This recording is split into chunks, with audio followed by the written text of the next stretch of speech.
श्री गणेशाय नमो नमः। सरस्वती नमस्तुभ्यं वरदे कामरूपिणी विद्यारंभम करिष्यामि सिद्धिर्भवतु मे सदा। शिव शक्ति को कोटि कोटि प्रणाम। मेरे श्रोतागण, आज मैं आपको ज्योतिष से अलग हटके ज्योतिष से ही संबंधित कुछ आपको आवश्यक बातों की जानकारी दे रही हूँ कि जैसे आपके जीवन में हर चीज़ का एक समय होता है। कोई भी कार्य हर चीज़ का एक समय होता है और कोई कार्य ऐसा ना करें जिससे आपकी आने वाली खुशियों के पल को आप ना देख पाएँ। जब जीवन में समस्याओं का सामना आप करते हैं तो आप विचलित हो जाते हैं और उस समय आप कुछ अनावश्यक ऐसा कार्य कर देते हैं कि जो अंधकार के बाद एक प्रकाश का दिन आने वाला होता है, खुशियाँ आने वाले होती हैं, उस पल का आप आनंद नहीं ले पाते। जब भी आपके जीवन में गहन संघर्ष का सामना आपको करना पड़े तो आप धैर्य रखिए, क्योंकि जब अंधकार होता है तो आपकी आशा की किरण जरूर आपके जीवन में आती है। यदि उस अंधकार में आप अपने को नष्ट कर लिए तो आप उजाला नहीं देख पाएंगे।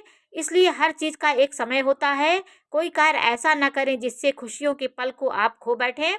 अतीत से सीखो, वर्तमान में कार्य करें, अपने भविष्य के लिए तैयार हों।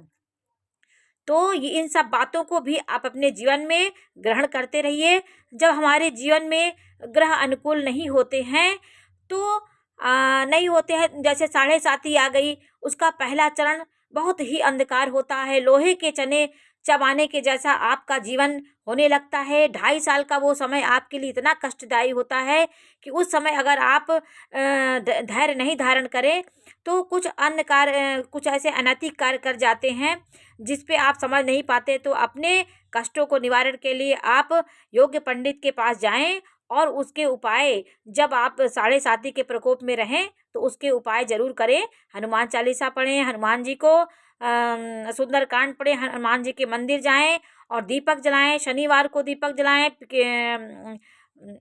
पीपल के पेड़ की परिक्रमा करें, वहाँ दीपक जलाएं, उसका फेरा लें। तो ये सब चीज़ आप करते रहेंगे तो आपका 2.5 साल वो कष्ट का समय वो बीतता है, क्योंकि जो हम प्रारब्ध से कष्ट लेके आएंगे उसे तो हमें भोगना ही पड़ेगा।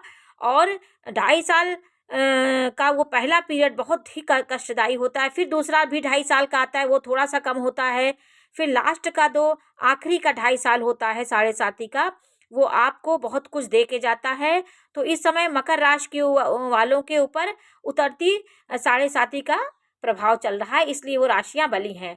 और ढैया भी जब अपनी राशि से शनि 4थे और 8वें में आता है तो ढैया लगती है। ढैया भी हमें बहुत कष्ट देती है, हमारे लिए दुखदाई होती है। इसलिए इन ग्रहों से आप परेशान ना होइए, उन ग्रहों को शांत करने के उपाय आप करते रहें तो आने वाले समय में आप सुख भी देखेंगे और उतरती 7.5 का सुख भी आप देखेंगे।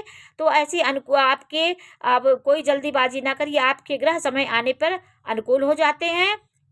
इस समय आप कोई अनैतिक कार्य ना करें, नहीं तो आपके ग्रह आपको खुशियां देने, आपको खुशियां ना दे करके आपको और कष्ट दे देंगे। इसलिए इस समय में इन बातों को आप जरूर ध्यान दीजिए कि कष्ट के समय आप अपने ईश्वर को पकड़े, अपने इष्ट देव को पकड़े और उससे उपाय करने वाले जो भी आपके ग्रह हैं उसको जरूर आप अपने जीवन में धारण करें। बहुत धैर्य से ईश्वर के शरण में जाकर ही आप अपने ग्रहों की शांति उनके चरणों में पाएंगे। इसलिए ग्रह समय पे आपको कष्ट देंगे और समय पे सुख भी देंगे। इन बातों को आपको ध्यान देना जरूरी है। नमस्कार।